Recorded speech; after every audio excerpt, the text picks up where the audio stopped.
कहानी की खौफनाक शुरुआत होती है रात के सन्नाटे में डूबे एक पुराने और वीरान रिडल हाउस से। 76 साल का बूढ़ा माली फ्रैंक ब्राइस उस हवेली की खिड़की में एक रहस्यमयी रोशनी जलते देखता है और अपनी लाठी टेकते हुए वहां पहुंच जाता है। अंदर उसे दो साएं और रोंगटे खड़े कर देने वाली आवाजें सुनाई देती हैं। वह लॉर्ड वोल्डेमॉर्ट था, जो अपनी कमजोरी की हालत में भी अपने वफादार नौकर वर्मटेल के साथ मिलकर एक भयानक साजिश रच रहा था। वोल्डेमॉर्ट कहता है वो लड़का ही सब कुछ है, और तभी हवेली की सीढ़ियों पर एक विशाल नागिन नगिनी फ्रैंक को देख लेती है। इससे पहले कि फ्रैंक कुछ समझ पाता, हरे रंग की एक तेज रोशनी चमकती है और उसकी जान ले ली जाती है। सैकड़ों मील दूर हैरी पॉटर पसीने से लथपथ होकर नींद से जागता है। उसे वही सपना आया था और उसके माथे का निशान आग की तरह जल रहा था, लेकिन उसे संभलने का मौका नहीं मिलता, क्योंकि आज का दिन बहुत खास है। हैरी, रॉन और हरमियोनी मिस्टर वीजली के साथ जंगल के रास्ते एक पुरानी फटी हुई जूती की तलाश में निकलते हैं। हैरी हैरान था कि आखिर एक पुरानी जूती के लिए इतनी मेहनत क्यों, लेकिन जैसे ही सब उस जूती को छूते हैं, एक जोरदार झटके के साथ वे हवा में गोल गोल घूमने लगते हैं। वह जूती दरअसल एक पोटकी थी जो उन्हें सीधा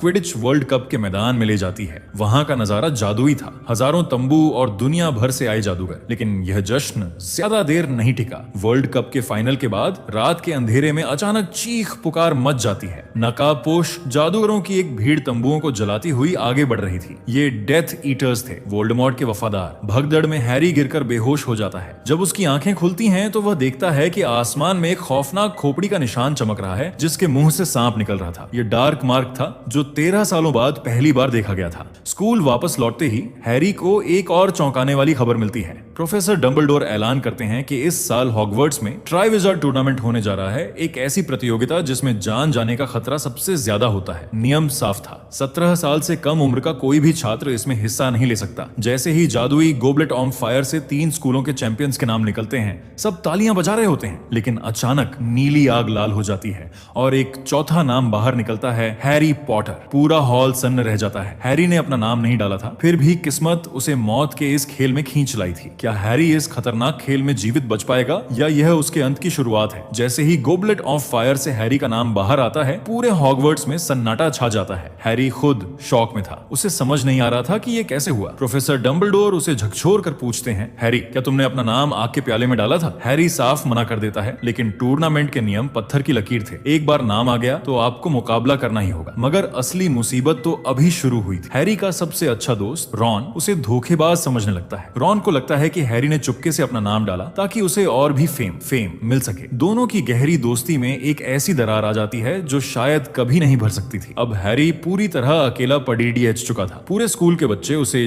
चीटर बुला रहे थे। सिर्फ हरमियोनी ही थी जो हैरी पर यकीन कर रही थी। तभी हॉगवर्ट्स में एंट्री होती है मैड आई मूडी की, जो नए defence against the dark arts के प्रोफेसर थे। उनकी एक जादुई आंख हर दिशा में घूमती रहती थी और वो काफी डरावने थे। मूडी हैरी को सलाह देते हैं कि उसे अपनी ताकत पर भरोसा करना चाहिए। पहला टास्क, फर्स्ट टास्क करीब आ रहा था। हैरी को पता चलता है कि उसका सामना किसी मामूली चीज से नहीं, बल्कि एक विशाल हंगेरियन हॉर्नटेल ड्रैगन से होने वाला है। डर के मारे हैरी की हालत खराब थी। मुकाबला शुरू होते ही ड्रैगन आग की लपटें छोड़ता हुआ हैरी पर झपटता है। हैरी अपनी जादुई छाछाड़ीशी से अपनी जादू फायरबोल्ट को बुलाता है। आसमान में एक खतरनाक पीछा शुरू होता है। ड्रैगन अपनी जंजीरें तो डिचकर हैरी के पीछे उड़ीता है, हॉगवर्ट्स की छतों को तबाह कर देता है। हैरी अपनी जान दांव पर लगाकर एक खतरनाक गोता लगाता है और आखिरकार ड्रैगन के चंगुल से बचते हुए गोल्डन एग हासिल कर लेता है। हैरी जीत तो गया था और रॉन को भी अपनी गलती का एहसास हो जाता है। दोनों फिर से दोस्त बन जाते हैं। लेकिन जब हैरी उस गोल्डन एग को खोलता है तो उसमें से एक ऐसी भयानक चीख निकलती है कि सबके कान फटने लगते हैं। अब चुनौती ये थी कि इस अंडे के रहस्य को कैसे सुलझाया जाए, क्योंकि अगला टास्क पानी की गहराइयों में छिपा था, जहां मौत उसका इंतजार कर रही थी। ड्रैगन से जीतने के बाद हैरी को गोल्डन एग तो मिल गया था, लेकिन उसके अंदर छिपा सुराग, क्लू, एक पहेली बन गया था। जैसे ही वो अंडा खोलता, उसमें से कानों को चीर देने वाली डरावनी आवाजें निकलती। तभी उसे सलाह मिलती है कि इस अंडे का राज प्रीफेक्ट्स बाथरूम के पानी के नीचे छिपा है। हैरी जब बाथटब के पानी में डूबकर अंडा खोलता है तो उसे चीखों की जगह जल परियों, मरमेड्स का एक रहस्यमयी गाना सुनाई देता है। तुम्हें उसे ढूंढना होगा जिसे हमने चुराया है। तुम्हारे पास सिर्फ 1 घंटा है। अब दूसरा task, second task, black lake की गहराइयों में था। मुसीबत ये थी कि हैरी को 1 घंटे तक पानी के नीचे सांस लेनी थी, जो नामुमकिन था। एन मौके पर नेविल लॉन्गबॉटम उसकी मदद करता है और उसे गिलीवीड नाम की एक एक जादुई जड़ी बूटी देता है। इसे खाते ही हैरी के गले पर गल पड़े, गिल्स बन जाते हैं और उसके हाथ पैर मछलियों की तरह वेब्ड हो जाते हैं। झील की गहराई में हैरी देखता है कि रॉन, हरमियोनी और बाकी चैंपियंस के प्रियजनों को जंजीरों से बांध कर रखा गया है। हैरी सिर्फ रॉन को ही नहीं बल्कि फ्लर की छोटी बहन को भी बचाने का फैसला करता है, जिससे उसका काफी समय बर्बाद हो जाता है। वह आखिरी सेकंड में पानी से बाहर आता है। हालांकि वह आखिरी था, लेकिन उसकी बहादुरी और मॉरल फाइबर देखकर जज उसे सेकंड प्लेस दे देते हैं। लेकिन जश्न अभी शुरू ही हुआ था कि हॉगवर्ट्स के पास के जंगल में एक लाश मिलती है, बार्टी क्राउच सीनियर की। इस मौत ने सबको डरा दिया था। हैरी जब डंबलडोर के ऑफिस जाता है तो उसे पेंसिव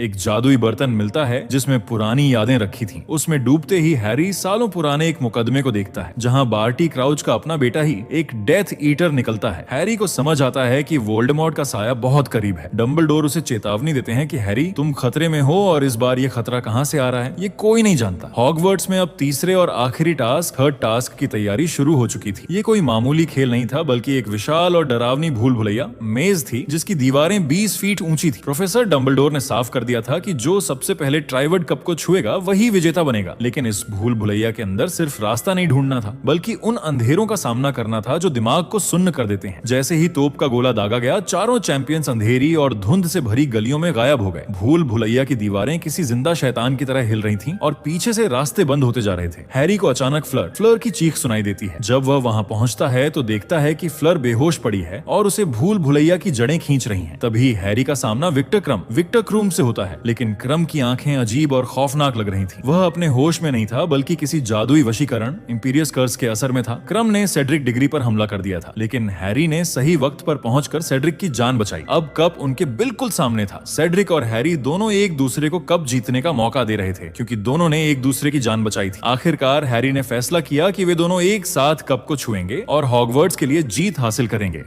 1 2 3 चिल्लाते हुए जैसे ही दोनों ने कप को छुआ, जमीन उनके पैरों के नीचे से खिसक गई। वह कप एक पोटकी था जो उन्हें हॉगवर्ट्स के बजाय एक पुराने और डरावने कब्रिस्तान में ले गया। हैरी को तुरंत एहसास हुआ कि उसने यह जगह अपने सपनों में देखी थी। अचानक अंधेरे से एक साया हाथ में एक पोटली लिए बाहर निकला। हैरी के माथे का निशान आग की तरह जलने लगा। तभी पोटली से एक ठंडी और रोंगटे खड़ी कर देने वाली आवाज आई, फालतू लड्डके को मार दो, किल द स्पेयर। इससे पहले कि सेड्रिक अपनी जादुई छड़े या छीरी निकाल पाता, एक हरे रंग की रोशनी चमकी। अवाड़ा केडावरा और सेड्रिक की बेजान आंखें हमेशा के लिए खुली रह गई। सेड्रिक की मौत के बाद हैरी पूरी तरह टूट चुका था, लेकिन उसके पास शोक मनाने का वक्त भी नहीं था। वह साया कोई और नहीं बल्कि वोल्डेमॉर्ट का वफादार नौकर वर्मटेल था। वर्मटेल ने हैरी को एक जादुई मूर्ति से जकड़ दिया और एक विशाल कड़ाही में खौफनाक जादुई अनुष्ठान रिचुअल शुरू किया। उसने इस अमृत को तैयार करने के लिए 3 चीजों का इस्तेमाल किया: पिता की हड्डी, नौकर का मांस, अपना हाथ काटकर, और दुश्मन का खून यानी हैरी का खून। जैसे ही हैरी का खून उस खौलते हुए अमृत में गिरा, कड़ाही से काले धुएं का एक बवंडर उठा और साक्षात मौत के देवता की तरह लॉर्ड वोल्डेमॉर्ट वापस आ गया। हैरी अपनी आंखों के सामने अपने सबसे बड़े दुश्मन को दोबारा जिंदा होते देख रहा था। वोल्डेमॉर्ट ने तुरंत अपने वफादार डेथ ईटर्स को बुलाया, जिनमें ड्रैको मेलफॉय के पिता लूसियस मेलफॉय भी शामिल थे। वोल्डेमॉर्ट ने सबके सामने हैरी का मजाक उड़ाया और उसे डुअल की चुनौती दी। वह दुनिया को दिखाना चाहता था कि द बॉय हु लिव्ड, उसकी शक्ति के सामने कुछ भी नहीं है। जैसे ही दोनों की जादुई छड़ियां आपस में टकराई, एक दुर्लभ जादुई घटना हुई जिसे प्रियोरी इनकैंटाटम कहते हैं। हैरी और वोल्डेमॉर्ट की छड़ियों के बीच एक सुनहरी रोशनी की कड़ी बन गई। उस रोशनी के अंदर से उन लोगों की रूहें, गोस्ट्स, बाहर निकलने लगी जिन्हें वोल्डेमॉर्ट ने मारा था। सेड्रिक डिग्री, वह बूढ़ा माली, और सबसे अंत में हैरी के माता पिता जेम्स और लिली पॉटर। हैरी के माता पिता ने उसे हिम्मत दी और कहा, जैसे ही यह कड़ी टूटेगी तुम्हें तुरंत पोर्ट की पकड़कर भागना होगा। सेड्रिक की रूह ने आखिरी गुजारिश की, हैरी, मेरा शरीर मेरे पिता के पास वापस ले जाना। अब हैरी के पास बचने के लिए सिर्फ चंद सेकंड्स थे। क्या वह इस मौत के जाल से निकल पाएगा? जैसे ही हैरी के माता पिता की रूहों ने वोल्डेमॉर्ट को घेरा, हैरी ने अपनी पूरी ताकत लगाकर जादुई कड़ी को तोड़ा। वह तेजी से सेड्रिक के शरीर की ओर झपटा, ट्राइवर्ड कप को छुआ और पलक झपकते ही वापस हॉगवर्ट्स के मैदान में आ गिरा। वहां जश्न का माहौल था, बैंड बज रहा था और लोग खुशियां मना रहे थे। लेकिन जैसे ही हैरी की चीख सुनाई दी और लोगों ने सेड्रिक की बेजान लाश देखी, सन्नाटा छा गया। हैरी फूट फूट कर रो रहा था और चिल्ला रहा था, वो वापस आ गया है, वोल्डेमॉर्ट वापस आ गया है।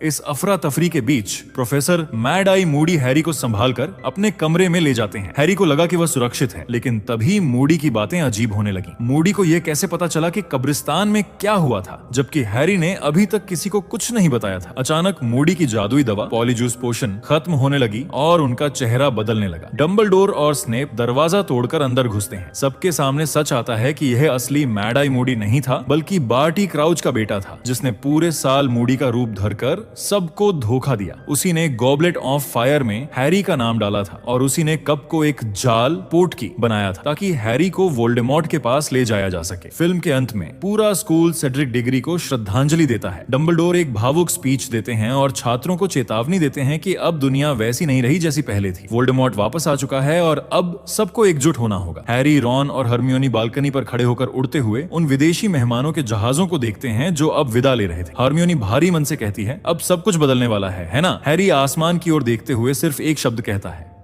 हाँ। जादू की दुनिया में अब शांति खत्म हो चुकी थी। एक काला साया हॉगवर्ट्स पर मंडराने लगा था और यह तो बस एक विनाशकारी युद्ध की शुरुआत थी।